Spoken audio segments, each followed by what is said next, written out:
Today, the 9th day of novena to St. Therese of Lisieux, I feel extremely blessed to take you all to the sacred tradition passed on through the years. Sometimes in our lives, we all have pain, we all have sorrows. We are confused to choose the right path. But if we cling on to the Holy Spirit, the Lord promises that your life would be amazing. John 16:13. But when He, the Spirit of truth, comes, He will guide you into all the truth. So, dear children of God, call upon the Holy Spirit and thirst for the Holy Spirit. For Acts 2:28 says, "And you will receive the gifts of the Holy Spirit."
I now welcome Reverend Father Jose Edasheri, Vicar St. Mary's Foreign Church, Quarati, to share the message of the day.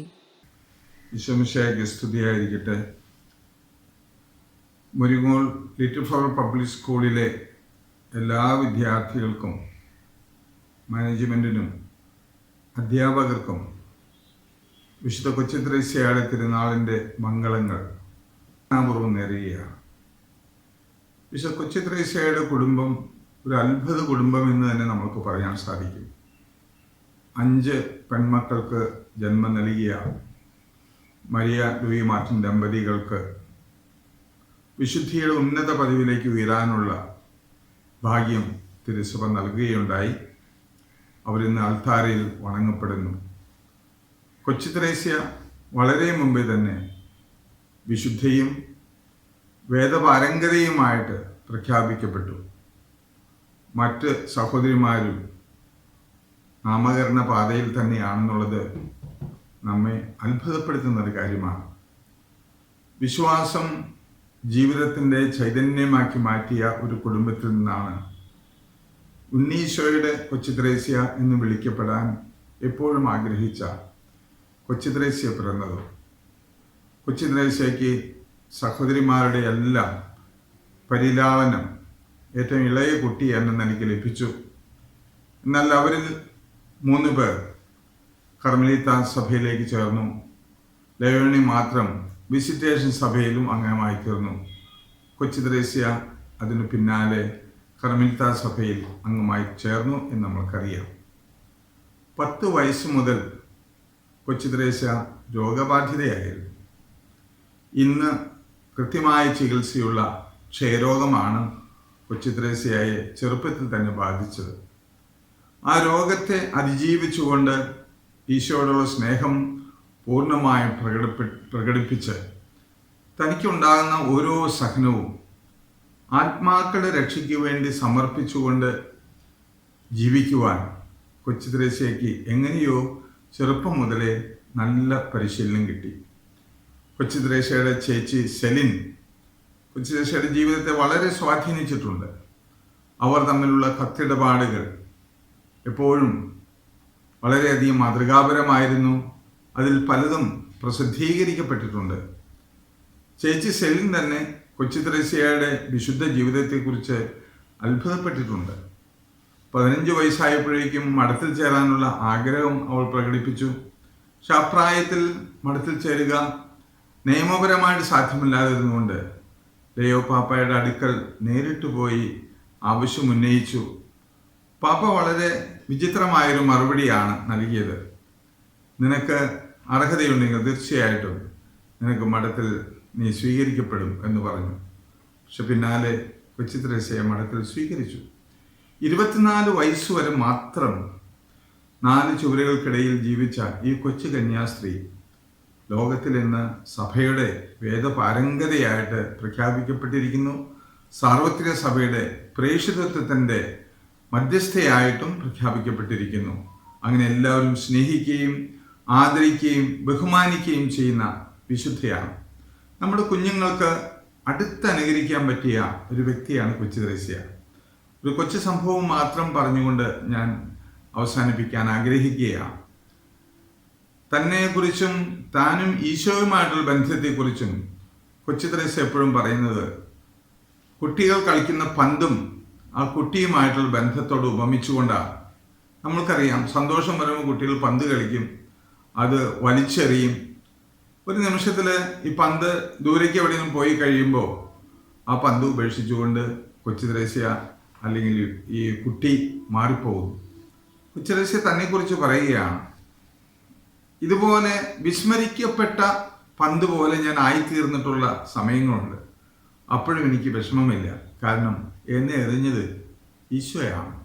ഈശോയുടെ കൈകളിലെ പന്ത് ആകാൻ ഞാൻ ആഗ്രഹിക്കുന്നു. ഈശോയ്ക്ക് എന്നെ ഇഷ്ടമാണെന്ന് എനിക്കറിയാം. എനിക്ക് ഈശോയെ ആ ഒരു ഇഷ്ടം നിലനിർത്തിക്കൊണ്ട് സ്വതന്ത്രമായി ദൈവത്തിന് പ്രിയപ്പെട്ടവളായി ജീവിക്കാൻ, എൻ്റെ സ്നേഹം എൻ്റെ ഈ സഹനത്തിലും ഞാൻ വിസ്മരിക്കപ്പെടുന്നതിലുമെല്ലാം ഞാൻ ദൈവത്തിൻ്റെ കരം കാണുന്നതിലാണ്. കാരണം എനിക്കുണ്ടാകുന്ന ഓരോ ബുദ്ധിമുട്ടും, ഓരോ ചെറിയ ചെറിയ ക്ലേശങ്ങളും രോഗത്തിനുമായിട്ട് ബന്ധപ്പെട്ട സഹനങ്ങളുമെല്ലാം ഞാൻ ആത്മാക്കളുടെ രക്ഷയ്ക്ക് വേണ്ടി ആണ് ദൈവത്തിരുസന്നിധിയിൽ കാഴ്ചവെക്കുക. ഞാൻ സ്വർഗത്തിലായിരിക്കുമ്പോൾ റോസാപുഷ്പങ്ങൾ ഭൂമിയിലേക്ക് വിതറും എന്ന് പറഞ്ഞത് ഈ അനുഗ്രഹ പ്രവാഹത്തിൻ്റെ പെരുമഴയുടെ ഒരു ഓർമ്മപ്പെടുത്തലാണ്. കൊച്ചു തെരേസ്യ ഇന്നും നമ്മുടെ മുമ്പിൽ വലിയ മാതൃകയായി, വലിയ വിശുദ്ധിയായി, നമ്മൾക്കെല്ലാവർക്കും ഏറ്റവും എളുപ്പം അടുത്ത് അനുകരിക്കാവുന്ന ഒരു വിശുദ്ധിയായിട്ട് നിലകൊള്ളുന്നു. കൊച്ചു തെരേസ്യയെക്കുറിച്ചുള്ള പഠനം ഓരോ കുട്ടിയും, ഓരോ അധ്യാപകനും, ഓരോ കുടുംബനാഥയും എന്നും തുടർന്നാൽ അത് അവരുടെ ജീവിതത്തെ അത്ഭുതകരമായി മാറ്റിമറിക്കുമെന്നതിന് യാതൊരു സംശയമില്ല. കൊച്ചു തെരേസ്യ നിങ്ങൾ സ്ഥാപനത്തെയും, നിങ്ങൾ ഓരോരുത്തരും വ്യക്തി ജീവിതത്തെയും, നിങ്ങളുടെ പഠനങ്ങളെയും, നിങ്ങളുടെ കൂട്ടുകാരുമായിട്ടുള്ള ബന്ധത്തെയും, ദൈവവുമായിട്ടുള്ള നിങ്ങളുടെ സ്നേഹബന്ധത്തെയും കൂടുതൽ ആഴപ്പെടുത്തട്ടെ എന്ന് ആശംസിച്ചുകൊണ്ട് തിരുനാളിൻ്റെ മംഗളങ്ങൾ വീണ്ടും വീണ്ടും നിങ്ങൾക്ക് ഓരോരുത്തർക്കും നേരുന്നു.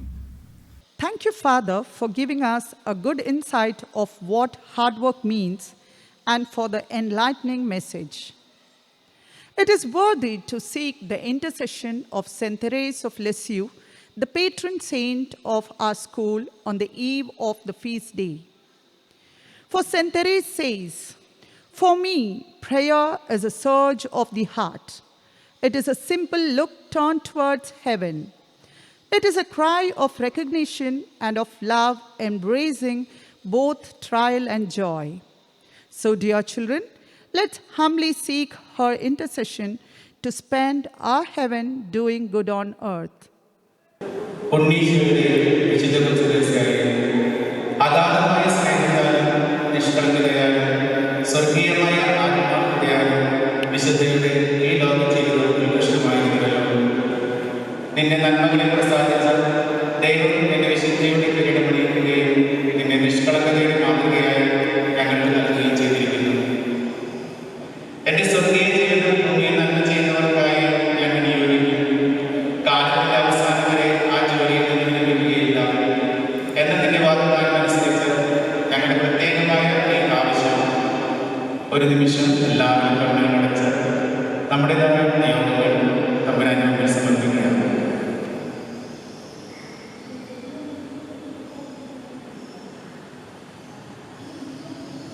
പ്രത്യേകിച്ച് തൊഴിൽ നഷ്ടമായവർക്കും തൊഴിലന്വേഷിക്കുന്നവർക്കും ഒരു നല്ല തൊഴിൽ കണ്ടെത്തുന്നതിന് ആവശ്യമായ കൃപ ഈശോയിൽ നിന്ന് സാധിച്ചു തരണമേ. നിന്നെ പോലെ ദൈവത്തെയും മനുഷ്യരെയും സ്നേഹിച്ച് ശുശ്രൂഷ ചെയ്ത് വിശ്വാസത്തിലൂടെ ജീവിതം നയിക്കുവാൻ ഞങ്ങൾക്ക് വേണ്ടി യേശുനാഥനോട് പ്രാർത്ഥിക്കണമേ. ആമേൻ. സ്വർഗസ്ഥനായ ഞങ്ങളുടെ പിതാവേ, അങ്ങയുടെ നാമം ഉന്നതമാകണമേ. അങ്ങയുടെ രാജ്യം വരണമേ. അങ്ങയുടെ തിരുമനസ്സ് സ്വർഗത്തിലേതുപോലെ ഭൂമിയിലുമാകണമേ.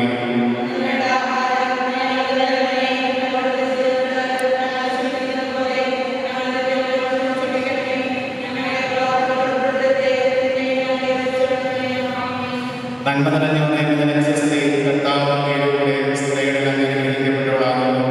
അങ്ങയുടെ തിരുമുഖ ഫലമായ ഈശോ അങ്ങ് അനുഗ്രഹിക്കപ്പെട്ടവനാകുന്നു.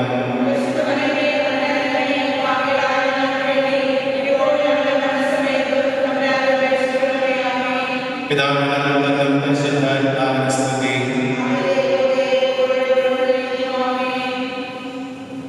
A reading from the Holy Bible from the book of St. John, chapter 12, verses 23 to 26. Jesus answered them, "The hour has come for the Son of Man to be glorified. Very truly, I tell you, unless a grain of wheat falls into the earth and dies, it remains just a single grain. But if it dies, it bears much fruit. Those who love their life lose it, and those who hate their life in this world will keep it for eternal life. Whoever serves me must follow me, and where I am, there will my servant be also. Whoever serves me, the Father will honor." This is the word of the Lord. Praise be to the Lord Jesus Christ. കൃപാസാഗരമായ ദൈവമേ, ഈ നവനാൾ പ്രാർത്ഥനകളിൽ പങ്കുകൊള്ളുന്ന ഞങ്ങളുടെ വിശ്വാസത്തെ നാൾക്കുനാൾ അഭിവൃദ്ധിപ്പെടുത്തണമെന്ന് വിശുദ്ധ കൊച്ചു തെരേസ്യ വഴി ഞങ്ങൾ പ്രാർത്ഥിക്കുന്നു. കർത്താവേ, ഞങ്ങളുടെ പ്രാർത്ഥന കേൾക്കണമേ.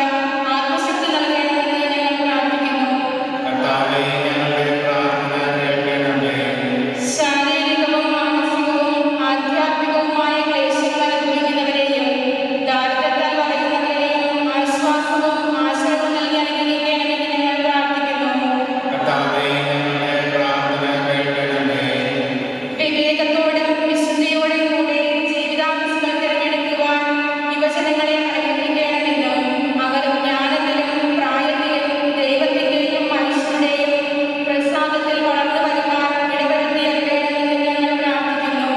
കർത്താവേ, ഞങ്ങളുടെ പ്രാർത്ഥന കേൾക്കണമേ.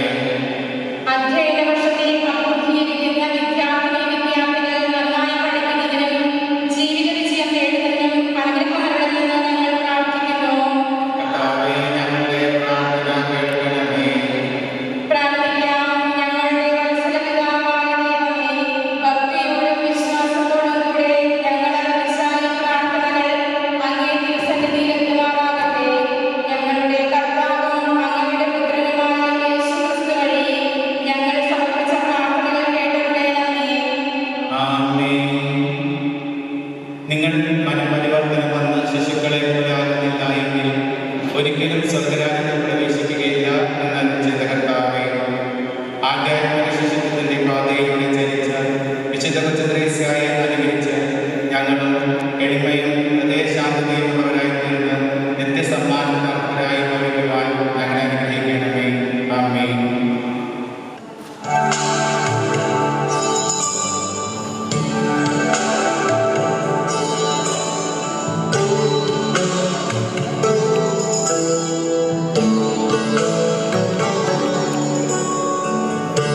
Let all our intentions reach the heaven, and let's all be prepared to receive the heavenly roses. God bless you all.